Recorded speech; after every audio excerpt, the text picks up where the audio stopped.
Penilaian kinerja.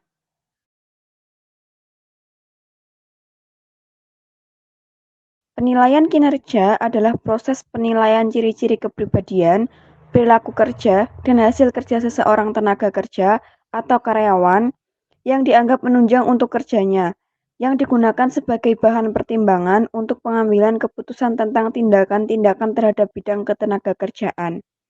Keuntungan penilaian kinerja yaitu bagi organisasi adalah A. Perusahaan memperoleh data tenaga kerja atau demosi, promosi, pemberian bonus, dan lain-lain. B. Mengetahui kekurangan atau kelemahan.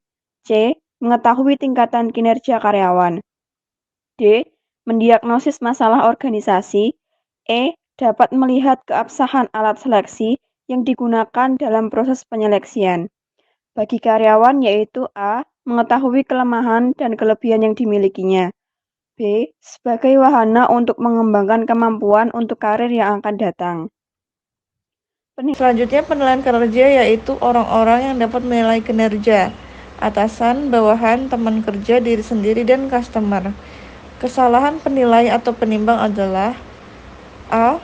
Kesalahan kelembutan, melebih-lebihkan yang murah. B. Kesalahan kekerasan, terlalu mahal atau keras. C. Kesalahan tendensi sentral. Dan D. Kesalahan faktor dominan. Selanjutnya ada dampak kesan pertama yaitu efek halo. Efek halo itu seperti kesan global. Pertama itu dampak perilaku terakhir.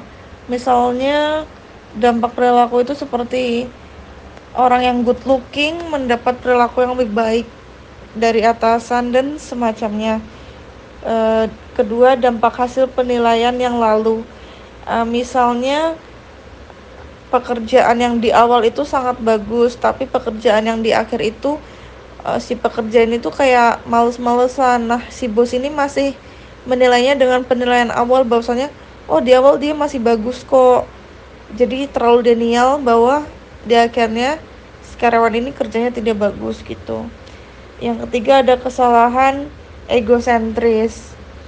Nah, kedua ada kesalahan kontras membandingkan dengan kelemahan dirinya.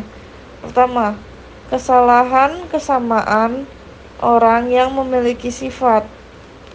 Kedua, kesukaan yang sama akan dinilai tinggi. Tiga, kesalahan urutan. Teknik penilaian kerja Munanda 2014. Yang pertama, teknik relatif atau nisbi. A. Pemeringkatan urutan kelompok, kategori golongan sangat baik, cukup, dan lain sebagainya. B. Pemeringkatan perorangan. C. Pembandingan berpasangan, yaitu membandingkan satu orang dengan yang lainnya di dalam satu tabel. Yang kedua, teknik absolut. A. Penimbangan karangan, yaitu cerita kekuatan, kelemahan, potensi masa lalu, dan saran. B. Penimbangan peristiwa genting. C. Skala penghantarkatan grafis, contohnya yaitu kuesioner di skripsi. D. Skala penghantarkatan perilaku yang dijangkarkan gabungan grafis dan genting. Yang ketiga, teknik berorientasi pada keluaran atau output atau MBO. A. Tahap penetapan tujuan, yaitu atasan dan bawahan. B. Tahap perencanaan aksi, yaitu membuat dan mendiskusikan rencana sasaran perorangan. C.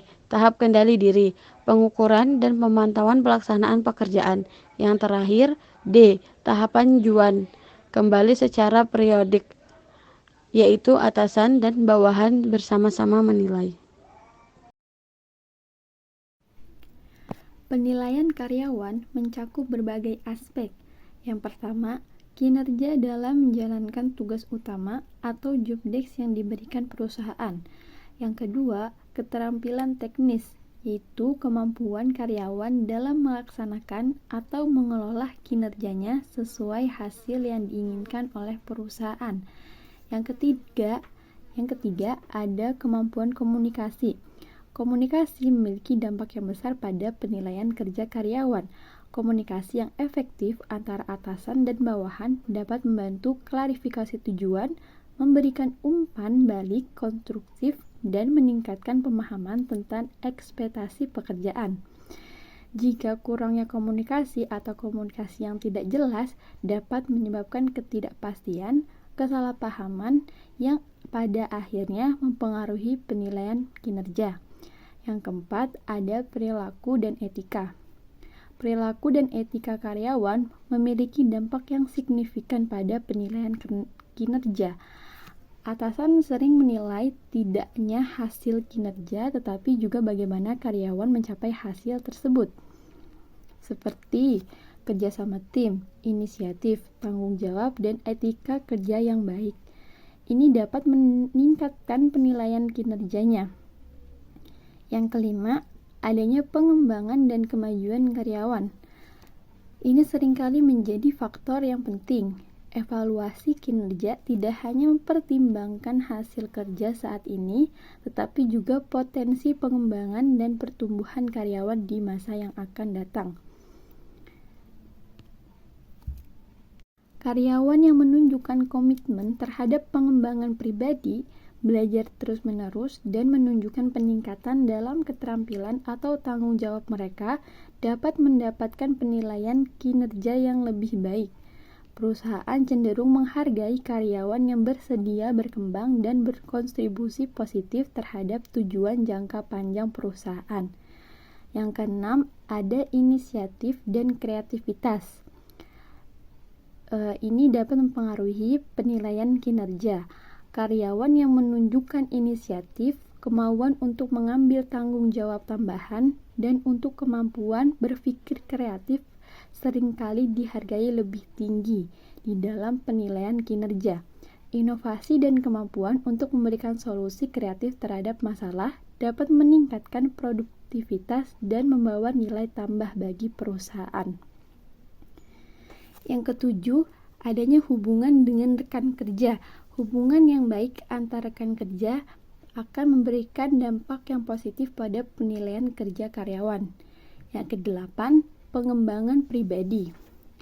Pengembangan pribadi karyawan dapat mempengaruhi penilaian kerja mereka. Perusahaan seringkali menghargai karyawan yang berinvestasi dalam pengembangan diri mereka sendiri. Jika seorang karyawan aktif dalam mengikuti pelatihan, pengembangan, keterampilan baru, atau memperluas pengetahuannya, ini akan menjadikan komitmen terhadap pertumbuhan pribadi dan profesional. Pengembangan pribadi dapat meningkatkan kemampuan karyawan untuk menghadapi tugas-tugas yang lebih kompleks, berkontribusi lebih besar terhadap tim ataupun proyek, dan secara keseluruhan meningkatkan kapabilitas mereka. Yang terakhir, ada kepatuhan dengan kebijakan dan prosedur. Pada slide selanjutnya yaitu penilaian kinerja yang efektif.